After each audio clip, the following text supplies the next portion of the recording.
we wake up every day. We don't realize we're taking it for granted that we can even walk. You know, when I had my surgery, I couldn't get out of my bed for 3 days. And I realized that just to get up and be able to walk, something so simple, like as cliche as it sounds, Chris, it really is it's a blessing. I also learned that your purpose actually changes.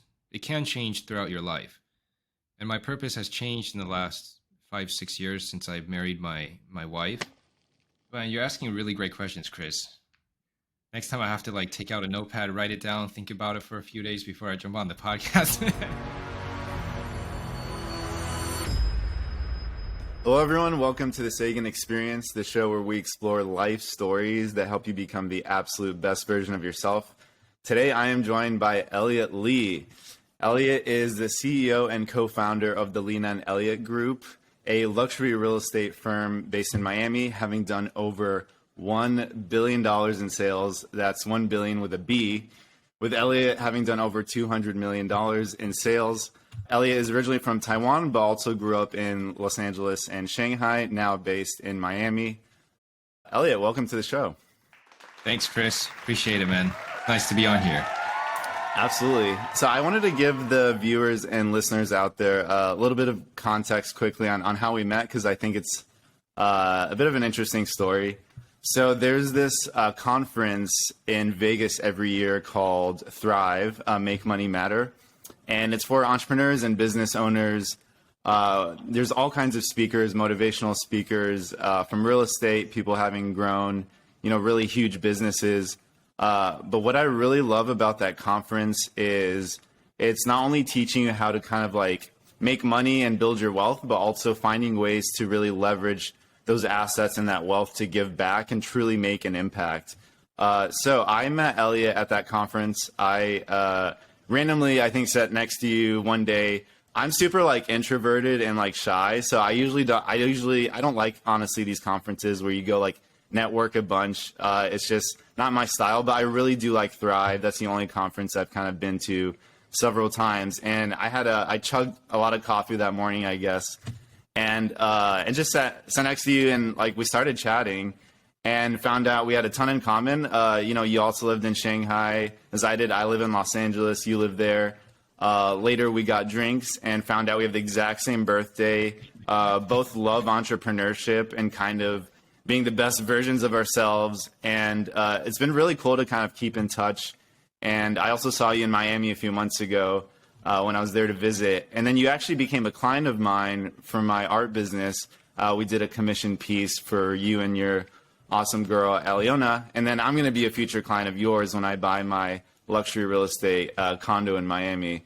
So that actually leads me to my first question around real estate. The market's kind of, crazy right now in September 2022.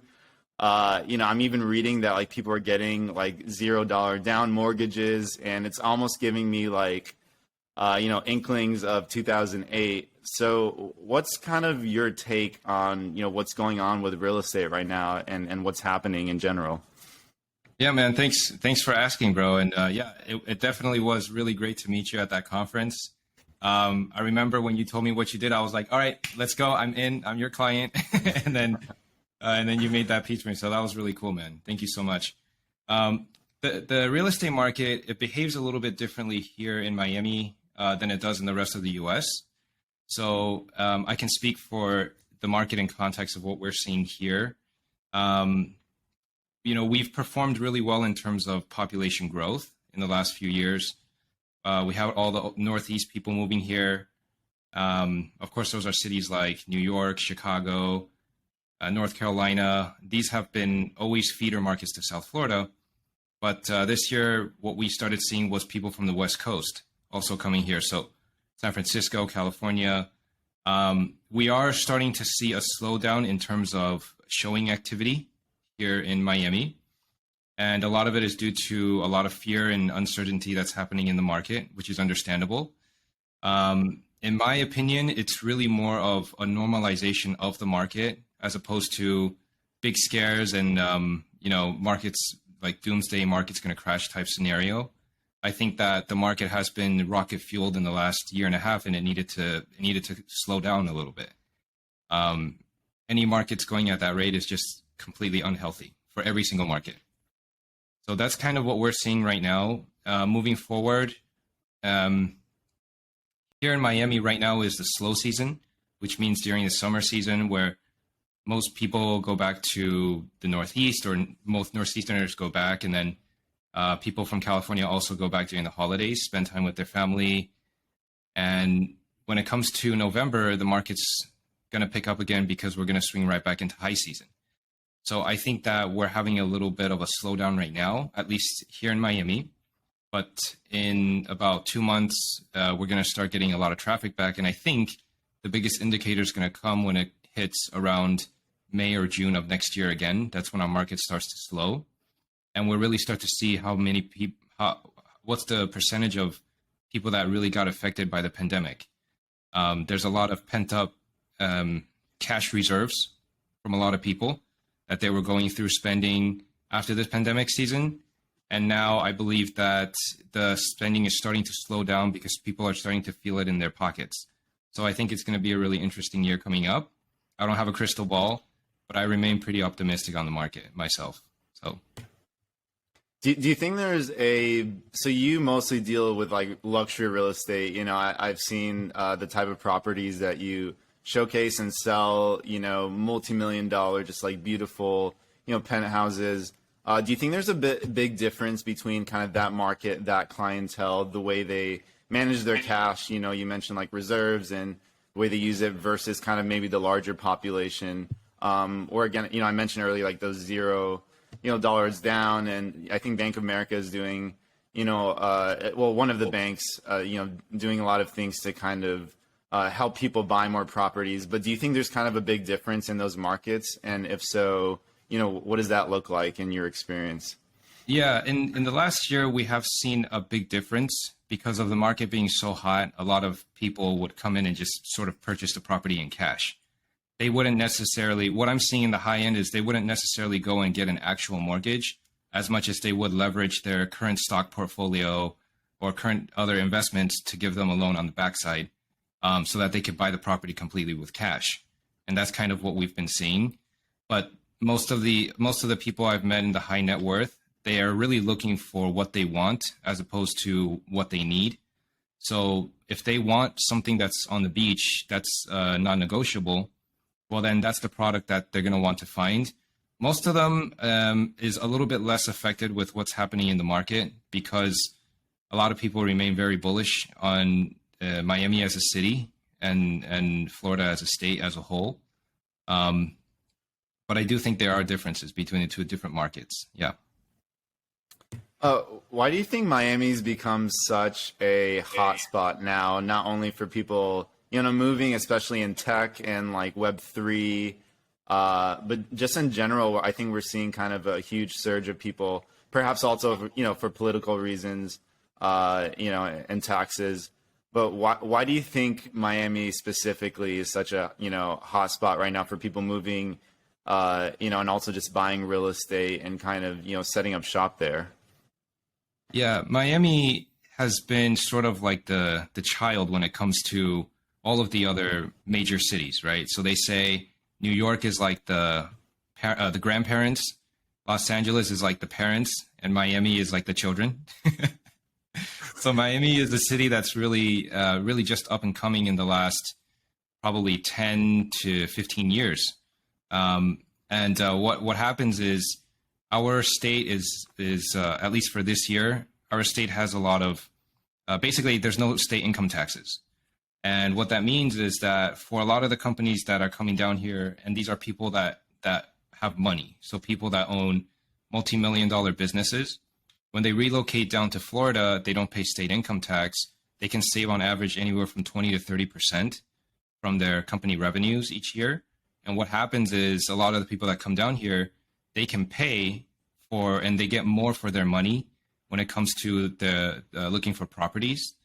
And they also get to experience the fact that if they're saving 30% on their taxes, it's basically paying for them to move down here.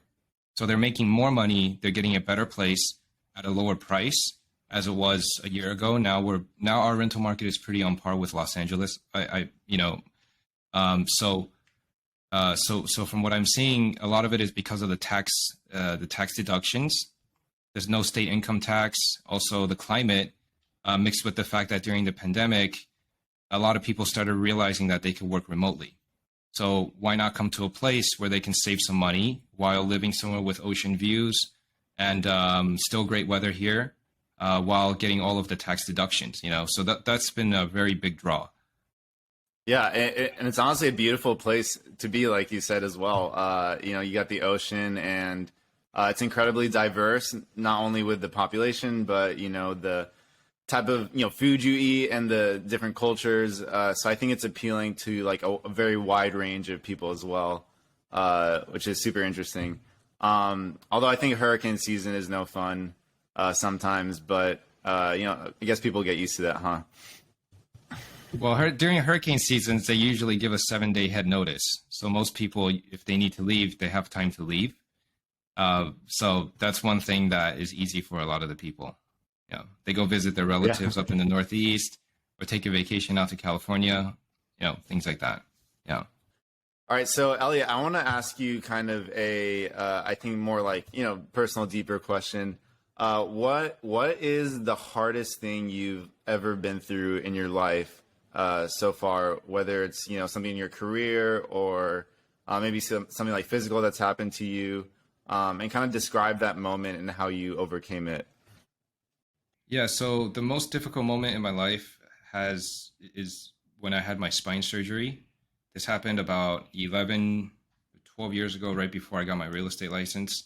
And that surgery and that incident is actually what kind of propelled me to want to dive deeper into real estate as a whole. And what happened is I found out within a matter of days that I had a curved spine.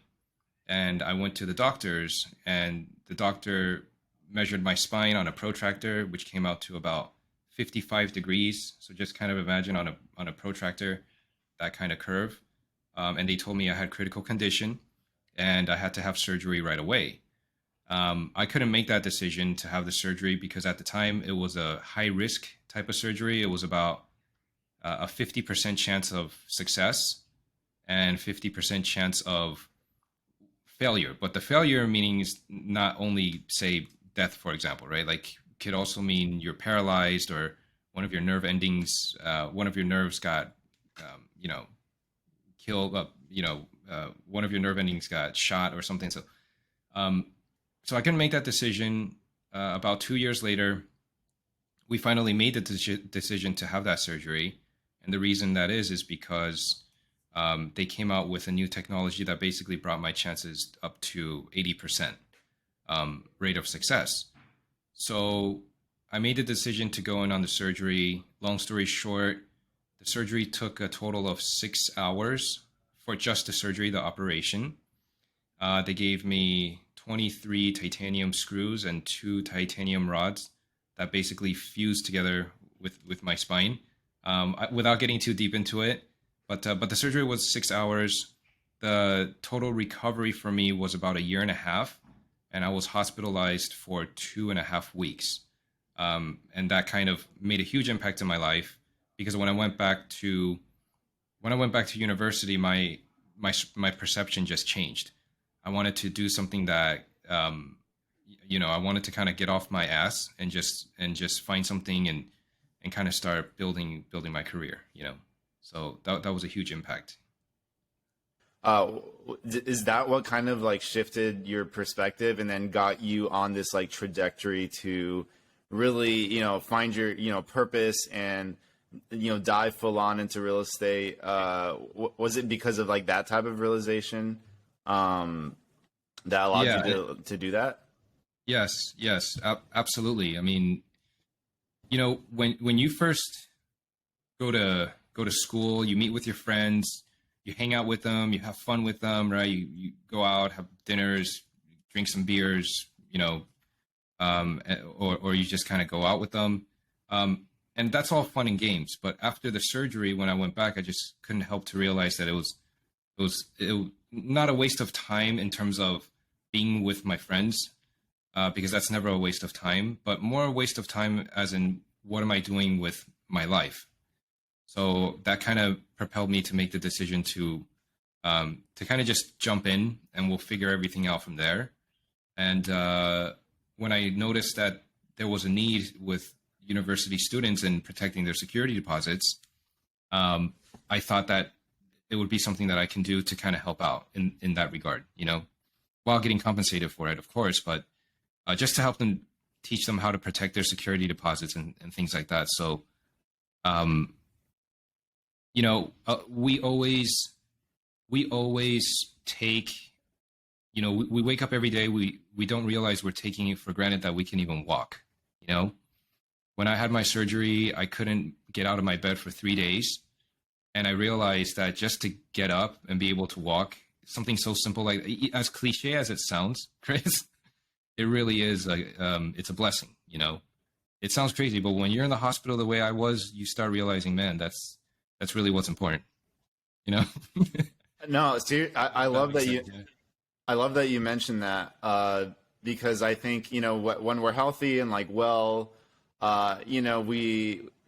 I often see people get frustrated with things that are often like trivial or are not like really like big deals. But when you're like sick or there's something majorly wrong with you, especially like physically or like even disease or like some type of trauma, it makes you realize that, wow, you really need to be thankful for like, what you do have, the body that houses you, your mind, your soul, everything else, and really like take each day with appreciation that you have these things, because any part of like you, again, either like physically or with your family or people you love, like could really be taken away from you, including your own life, to be honest.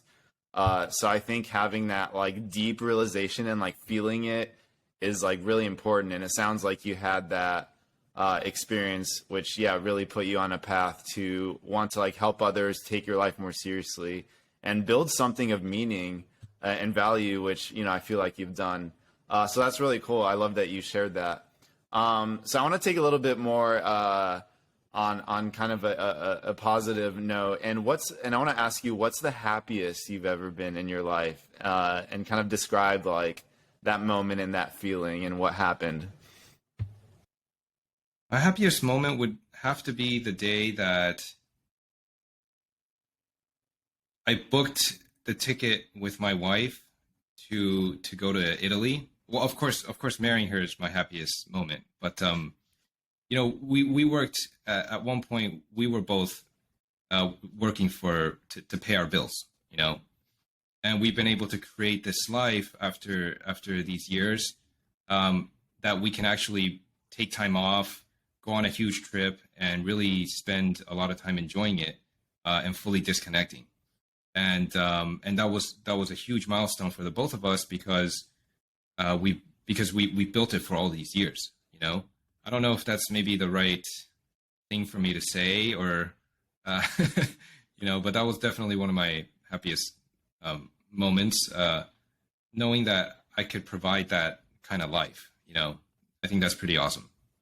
I don't know if that like kind of makes sense.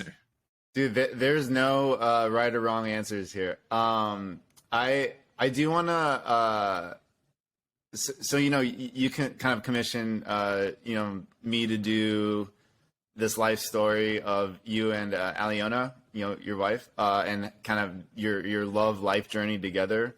That's what we specialize in, doing kind of like life stories, either of individuals or like couples.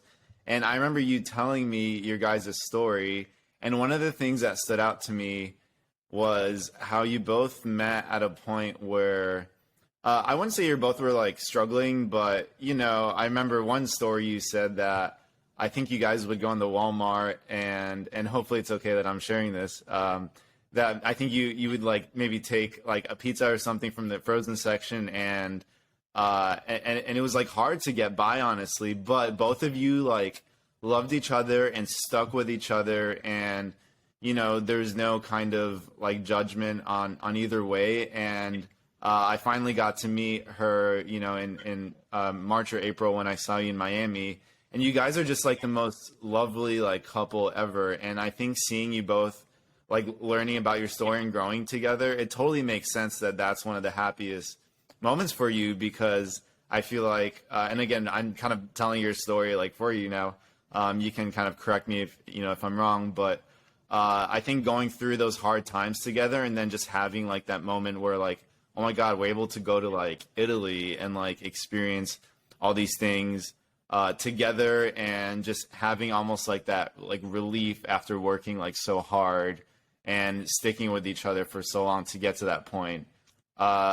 Would you say that's kind of like one of the reasons why like that moment was like so special for you?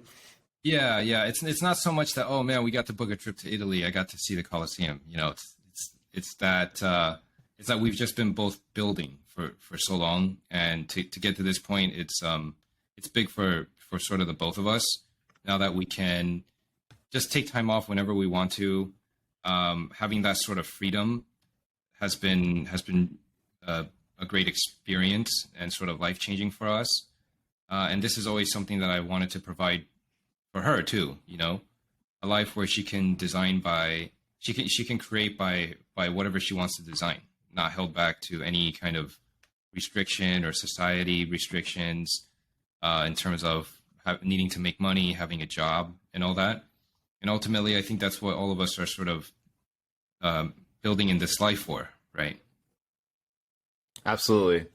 So a lot of people, especially kind of business people I've seen, or just people in general, you know, in the age of social media, like to share all their wins and you know, make their life seem super positive and polished up, and there's not like nothing wrong. So I wanted to ask you a little bit, or ask you a question that's a little bit of counter to that, which is there a moment in your life you can think of that you really messed up? And if so, what did you do to kind of like own that, and how did you respond to you know, potentially fixing that mess up if you did? Yeah. So I remember particularly this one time when I was on the phone with my brother, and we had an argument. And I definitely think that my argument came out much stronger than his argument. You know, but at the end of the day, I sort of realized that either way, I sort of lost, right? Because he got to a point where he kind of shut me out and didn't really tell me, didn't communicate with me much, and that affected me a lot because for a few years we kind of drifted apart, and then, you know, one of the things I always tell myself is like, you have a friend here, have a friend there, but that family is just that one, right? So for me, that was one of the difficulties, but we were able to kind of rekindle after a few years. Of course, it was a few years left lost, but I came to realize that like none of these things are worth the relationships that you have with your family, right? That's like, to me, that's kind of like the most important relationship that you can have with your family. So you realize after a while that anything that you are arguing about is like almost dumb shit anyway, you know? So yeah. Yeah.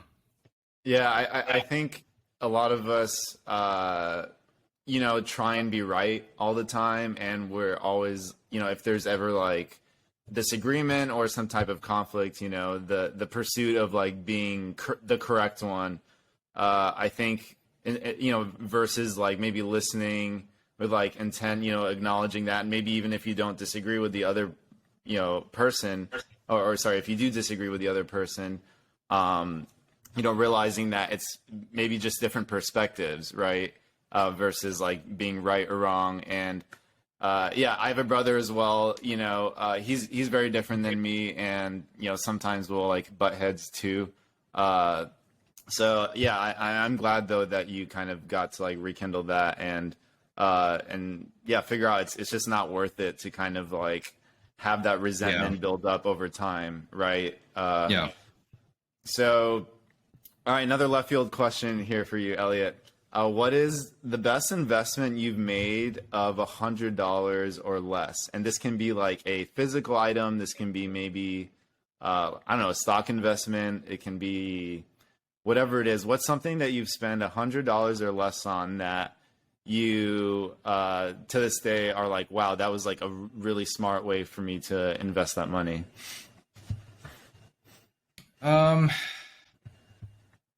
That's a really good question.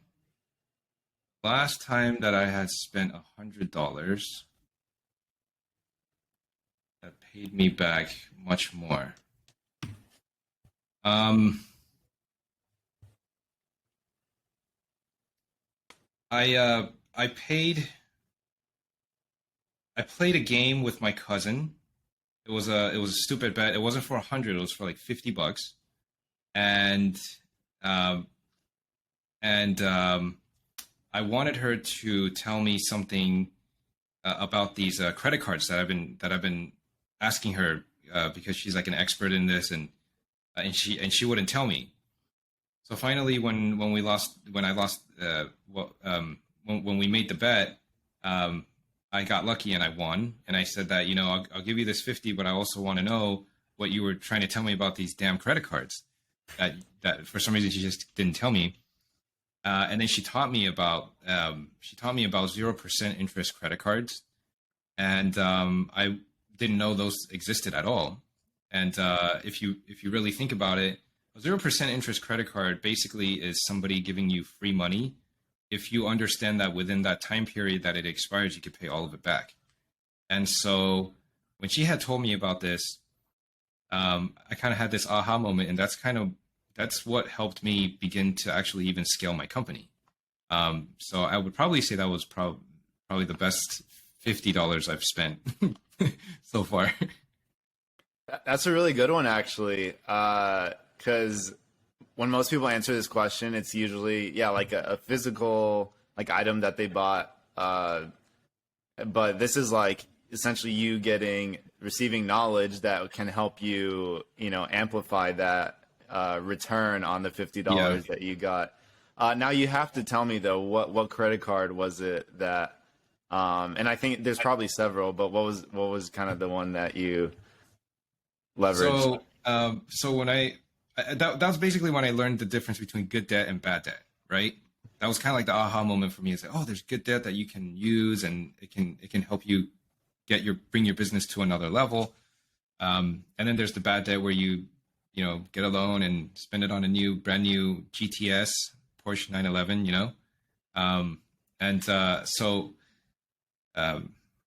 yeah, man.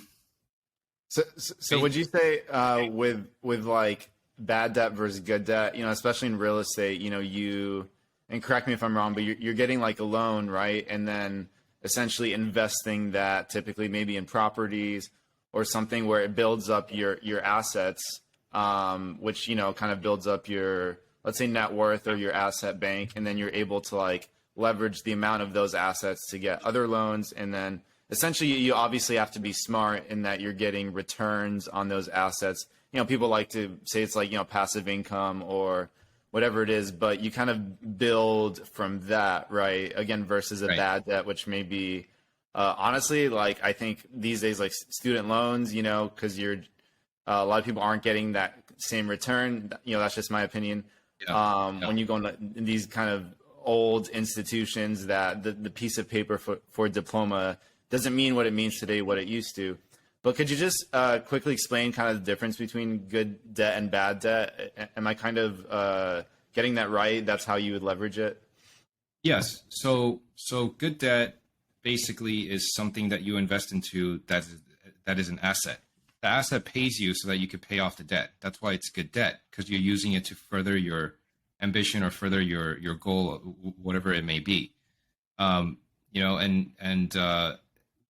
sort of the way that I see it. If you know that on the back end you're confident about a marketing strategy and that you can make a return of it, and you know that you could pay it back, then it's sort of a no-brainer to use it.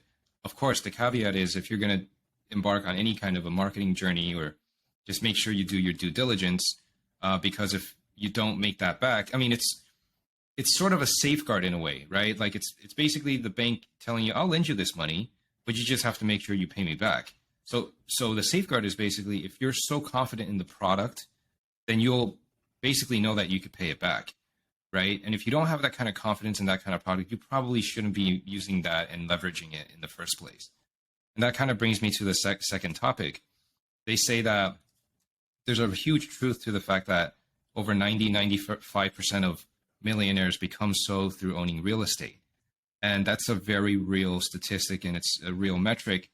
For one big reason that most people don't really maybe truly understand, which is the power of leverage, right? Where else can you purchase a product worth, say, 100,000 and only have to pay down 20% of that to own 100% of the entire asset, right? So that sort of leverage double dips into the same conversation we were speaking about with the credit cards being 0%. It's all about leveraging, leveraging your time, leveraging your the smartest use of your dollars, and essentially that's exactly why real estate is so powerful.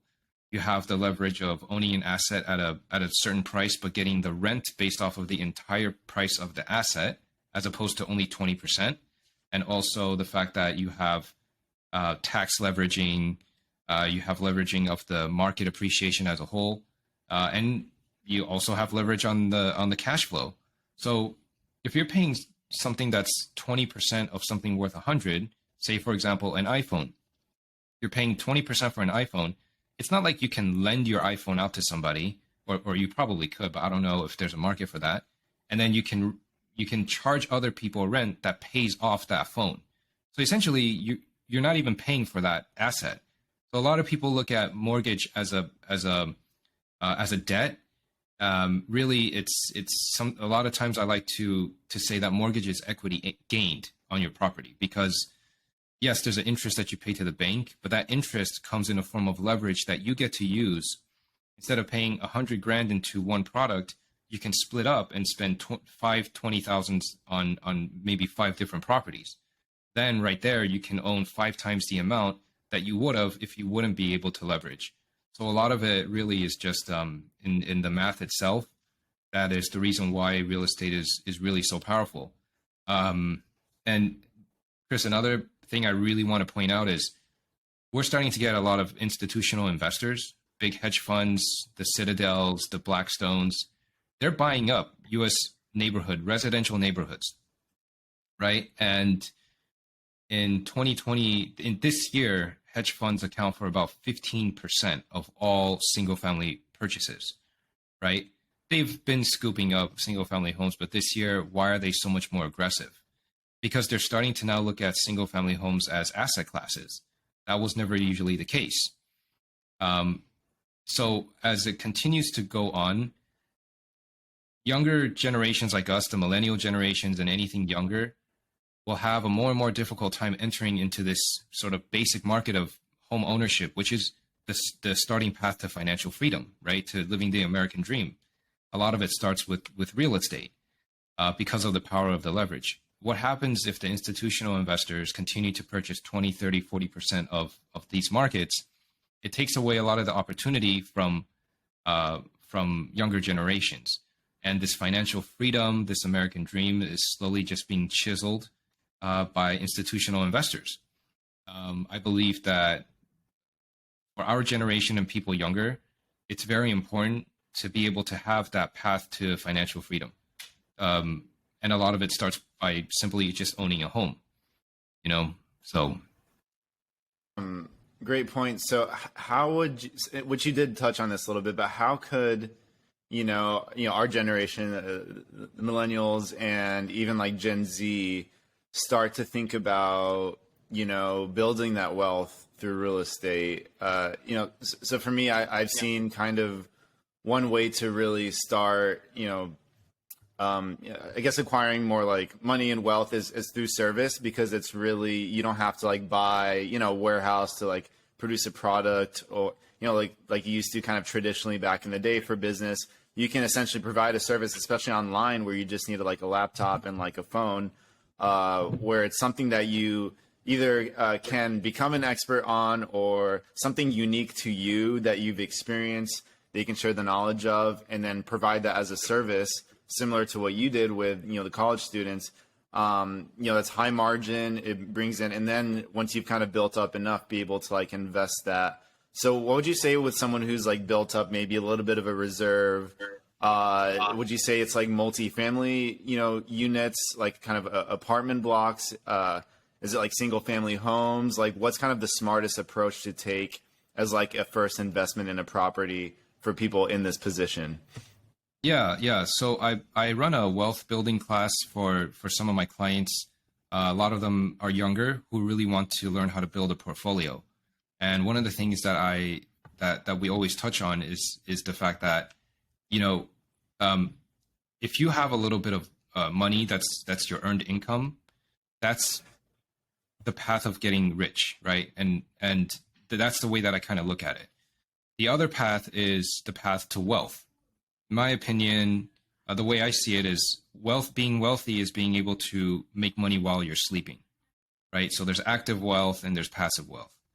And if you can essentially do that, you can basically get the key to unlocking financial freedom. But it all starts with having that one single asset. I would recommend anybody who has some earned income, especially in the beginning. It's very key to know how you can balance out your expenses and how much you spend every month. That way you can start getting some surplus saving. Once you have enough to purchase a property, I would do so as soon as possible. There are a lot of people who are very young, very, very successful. And I wish I could have told myself 10 years earlier to get into real estate investing 10 years earlier. Because if you get into it 10 years earlier, you have 10 years on top of everybody else, or 20 years on top of everybody else. So that is one thing that I always try to tell them. So really the best time to invest in real estate is yesterday, right? Well, sure. Really, if you invest into real estate, it's not a cost of buying something that you're using, right? It's not like a PlayStation or like a car, right? You're purchasing that property. Your name is attached to that property, so you're really transferring money from your bank account to another source of bank account that can give you so much more leverage and so much more return and so much more appreciation. So one of the things that I tell a lot of my clients is, now we can get really bogged down by so much information like Instagram or TikTok and all these videos of BRRRR methods and investing in multifamily and all these things, because that's what the hype is. And in truth, what I usually tell my clients is it depends on who the person is. Some people might have really good cash flow. They got a really great job. There's nothing wrong with having a really great corporate jobs that give you great benefits, right? Maybe they're making a lot of cash flow, but they maybe need an asset that can get them more appreciation over time, as opposed to person number two who says, you know what, I'd like to be a little bit more hands-on. I can deal with the renovations. I can deal with the headaches, finding the contractors, making sure which one is going to give me a fair bid. How do I make sure that they get back to the project on time? And there are a lot of things that kind of go into it. So a lot of my clients who always watch the videos and they only want to do the BRRRR model, sometimes I ask them, yes, does BRRRR fit you as the person? Are you somebody who is willing to take up all the headaches of the renovations? If you are, then by all means, go ahead, right? Go ahead with the renovations and you'll learn a lot. You'll build a lot of value. But maybe there are some people who are so busy in their work and they just want to have an asset that they could park their money in that makes them some cash flow, makes them this over time. And then you have the other type of a client who will tell me, I don't care about the asset. All I care about is the income and how much I can get from it, right? All I care about is the numbers. So what I always tell people is not one size fits all. There's not one investment strategy that fits the other person. Everybody has their own way of making money. And if this strategy is what you're comfortable with, run with it, because you will have the most longevity in that particular sense of comfort space. There's a lot to learn in real estate, but Do it in a pace that makes sense for you, so that you're not overstretching yourself or you're not going too thin. And if you're somebody that is up for the challenge, then jump into something that needs a lot more hands-on service, right? It all depends on the individual and who that person is. That's really the most important. Yeah. I'm so glad you framed it like that, because I think, online especially, we tend to see, you mentioned like TikTok and a lot of social media where we see people have like these success stories, or they tell you like, hey, you have to like invest this way, or this is what I did to like acquire wealth. And then people think that's like, one of the few or only paths like they can take to get there. But it's really, you have to know yourself. You have to be incredibly self-aware with what you are passionate about, like your skills, your perceptions of the world, your shortcomings too. Like, what are you not good at? What do you not enjoy doing? What should you not pursue? And then essentially figuring that out. And from there, kind of developing this path to figure out what is the best thing for you, your soul, your character, what you're good at, the skills that you've built, and then, build from that. So I'm so glad you brought that up, because that's a big, honestly, theme for this podcast, is just figuring out what it is that works for you. And you saying that that's the most important thing, I think is such a good point. And I really love that you brought that up. Okay, I want to ask you something interesting. What is something that, because we all have these individual journeys, and I think a big part of that is, again, just emphasizing that there's things that you'll love or be drawn to, and there's things that you won't like, that maybe other people might like or so. What is something that when you first like saw it or experienced it or bought it, that you first hated, but then later you actually like really fell in love with it? This could be like a relationship too, maybe. What is something that you've like, at first you're like, I really don't like this. This doesn't fit like me, who I am. But then later that shifted, that really changed, and you ended up really loving it or really benefited you. What would be kind of a moment that describes like that type of experience for you? Man, you're asking really great questions, Chris. Next time I have to like take out a notepad, write it down, think about it for a few days before I jump on the podcast.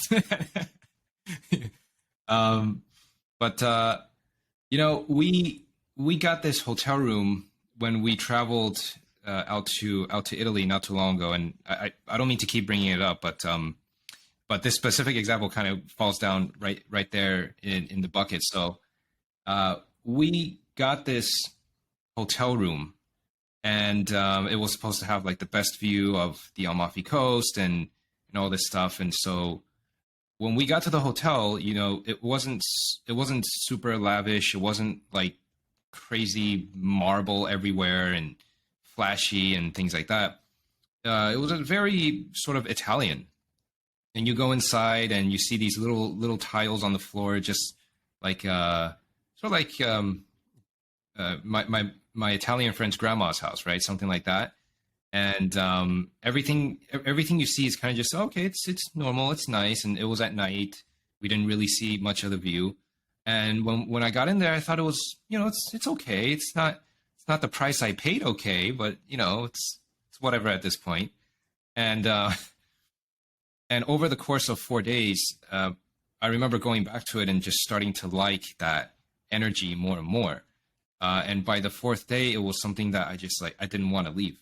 And it's incredible how some properties can give you that type of sense, that type of feeling, when you first go into it, and then after you stay there for a few times, it starts to grow on you.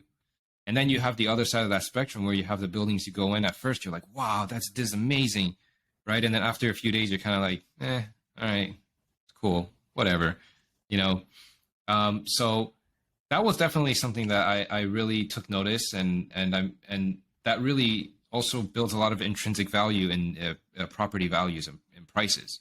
Having the sense of pride of knowing how much your property is worth or what good of a product you have speaks volume. Because when people go off to reselling the property, they're all thinking the same way you are, and everybody's less likely to compete with each other in pricing. So that's one thing that I've actually picked up on fairly recently, and I've come to really enjoy that aspect of the business. I love that. Thanks for sharing that. So I have a couple kind of last questions for you. So along the similar lines of this last one, what is something that you at first really loved and thought it was incredible, but then later turned out to be maybe not quite what you expected? And I won't go so far as to say maybe you hated that thing, like maybe you did, but something where at first you were like very enamored by it, but then later it kind of like shifted. Yeah, so I would probably say that chops up to about 60-70% of the real estate here in Miami. You know, you go into something at first, it's like, wow, this is so cool. Wow, the building looks great. The inside looks kind of cool. And then after like 2 or 3 days, you're kind of just like, you know, this wasn't as cool as I thought it would be. Yeah. Yeah. I actually remember, so I bought my first house in 2000, what was it, 18? And honestly, lovely home, and it had like all the fixings and like, pool, jacuzzi and all that. And it was really nice, but after being there for a few months too, it just almost like, and like, again, like I think society kind of, at least for me, I was kind of enamored with like, I want this like big property and like waterfall with the pool and all that, and like beautiful view. And at the end of the day, I really realized that it's what fills the home like inside that really matters, and I kind of, and I ended up selling the property actually for a little bit of a loss. It was a very tough time in my life, but it really made a note internally where it's like, I actually realized I don't want a large property anymore. I kind of want to, actually location is very important to me, probably one of the most important things, like environment. But I would be perfectly content like living somewhere that's like, a bit smaller. Also because it's a lot more manageable. Like Elliot, like dealing with like pool cleaners and gardeners and like chopping down trees and like all these property costs. I'm just like, this is like a full-time job. I just need to, to like manage all this. And, now I'm like renting again. I'm in a great like loft space, but it's like I have people kind of do that for me. And for me, that's like worth it. Obviously it's different for everyone, but I think, that's interesting. You mentioned that, especially with, these luxury properties.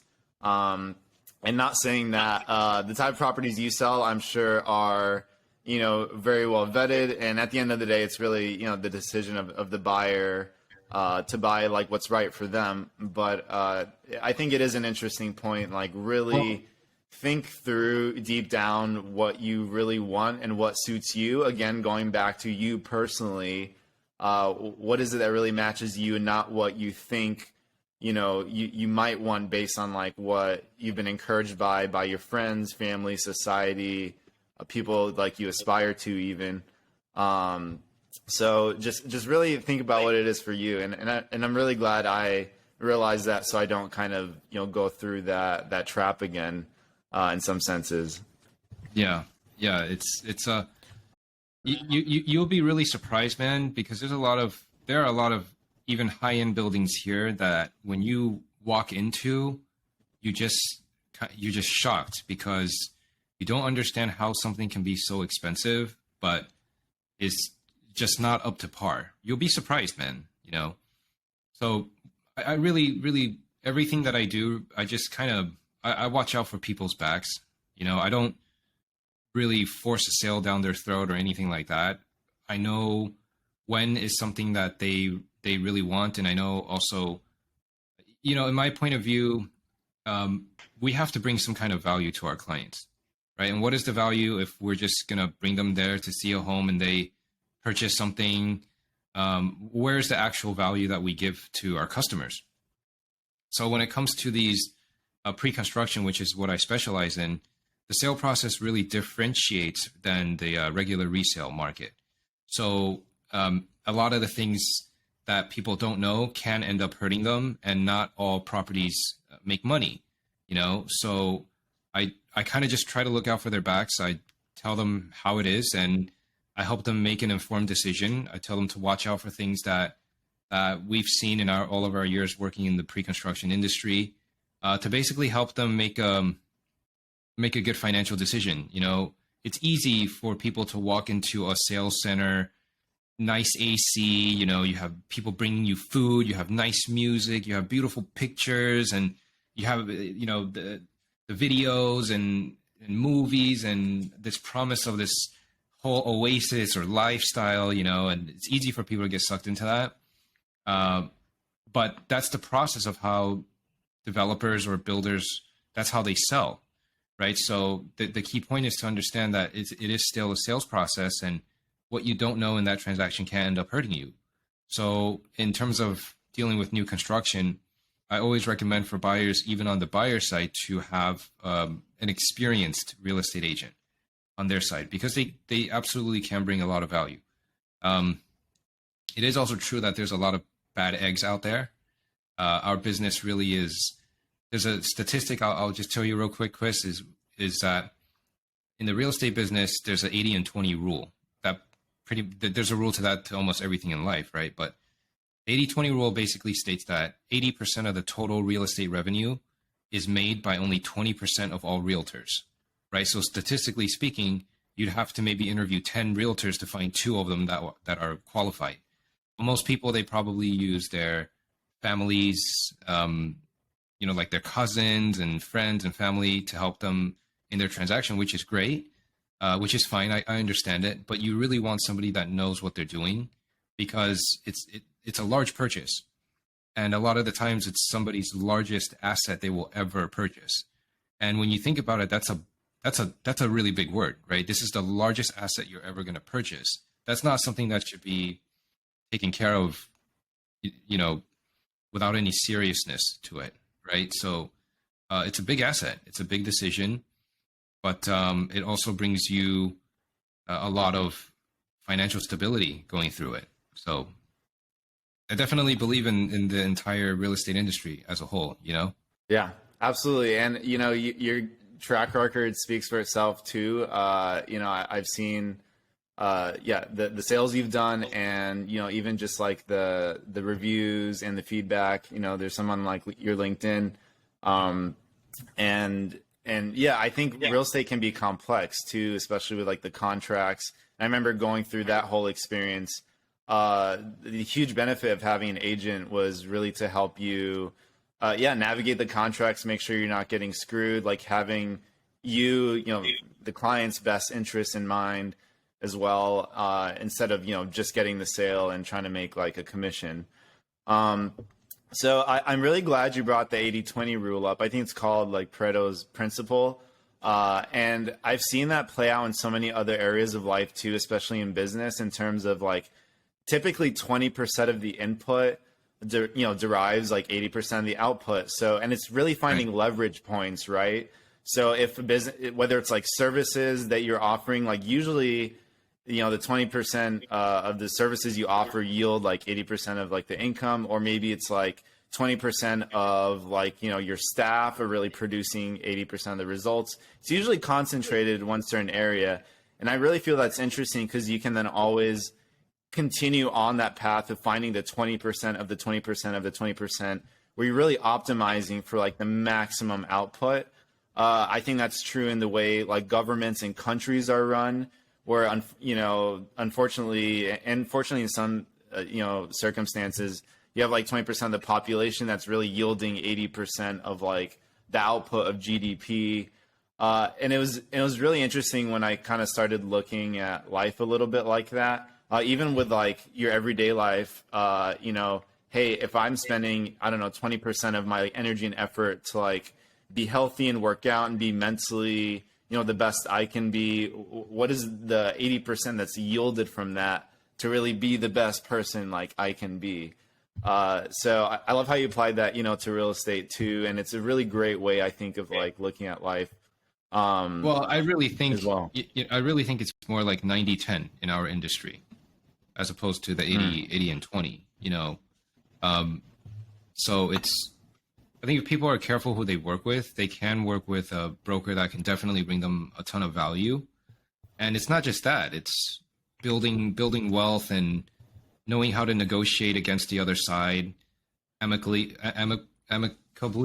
you know, and ultimately knowing having a good team is also important. So when you enter contract to purchase a home, you have to go through inspections, you have to go through appraisals if you're getting a mortgage, you have to go through title work, and you have to make sure that all of these steps are done properly. So how do you know that the attorney that you have isn't going to overcharge you? How do you know that that attorney is really protecting your best interests, right? Do you have an inspection company? These inspection companies, are you seasoned working with them? Have you bought a lot of property to know that what they're looking at in their inspection report isn't going to cost you a whole bunch of headaches down the road, right? And as much as what people say what they want about real estate agents, but the truth is that real estate agents are in it every single day. They're going through many hundreds, if not thousands, of different types of situations that happen within this home purchasing process. So even though people can purchase a home without them, they bring a ton of value, and it can really save you from big financial disasters moving down the line when you purchase a home. That's unforeseeable, right? So I don't think I've ever regretted investing in an expert that, knows. Actually, that's not true. I think when I've really done my due diligence and, found an expert that's really helped me, and maybe it cost me like a little bit up front to do that, but like really seeing and understanding what the benefit is to get back, whether it's like helping me navigate like contracts or like learning certain things. It's really important. And I think, having someone who is an expert, in real estate and sales, knows the market, knows, hey, you should be like paying less for this or like more. The legal side of it is so confusing, I think, for so many people. They'll try and put like on the other side little things in the contract that you might not necessarily know just reading through that legal language, but could be potentially disastrous later on. So totally important to, I think, find the right people to like help you kind of navigate those things. So I want to start kind of wrapping things up here. Elliot, you've lived like a really kind of cool, interesting like life, having moved around different places, having gone from struggling a little bit, at some points, having your like crazy back injury. And I know there's, other areas of your life that we haven't spoke about too, which kind of, played a huge part in you becoming like who you are today. So having gone through, all those experiences, also with your, lovely wife as well, and all the, business people you've met and the relationships you've built, do you feel at this point in your life now that you've really kind of figured out what your larger purpose is? And if so, what would you say that is? Well, I learned my purpose after that spine surgery, right? And I also learned that your purpose actually changes. It can change throughout your life. And my purpose has changed in the last 5-6 years since I've married my wife. And that purpose now is to give her a life that is, in my definition, worth for her, right? And maybe her definition is different than mine, but for me, I want to be able to provide something like that. I think I feel it is my responsibility to give her, my family, and her this kind of option, and so that's really where I'm aligned. I'm focused on just creating that for them. And I think when you see it in a way that's not really for your own benefit, but it impacts others, it makes it a little bit more, makes that a little bit more, you get more passionate about wanting to create it, so yeah. Absolutely. Elliot, any kind of last words of like wisdom that you want to give the viewers and listeners out there?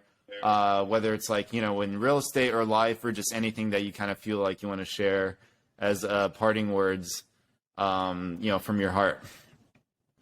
Yeah, I think your network is your net worth.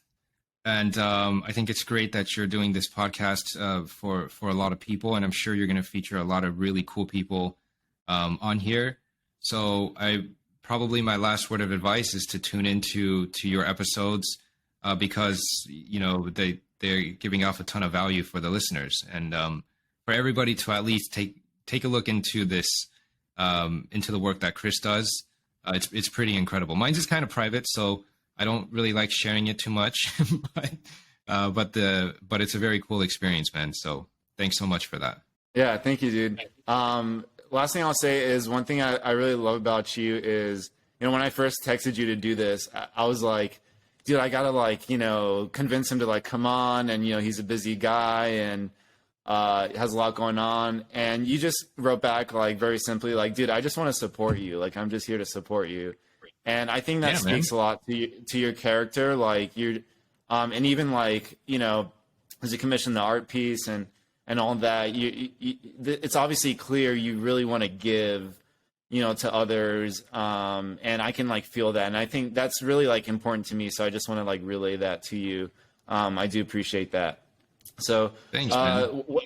Where can people find you on online, on social media? How can people reach you or follow along? You've been posting a lot more content recently, I think, so yeah, where can people hit you up? Yeah, so my Instagram handle is basically Elliot_Lee 2 underscores, or if you just type my name with the period in between my first and last name, you'll find me on there.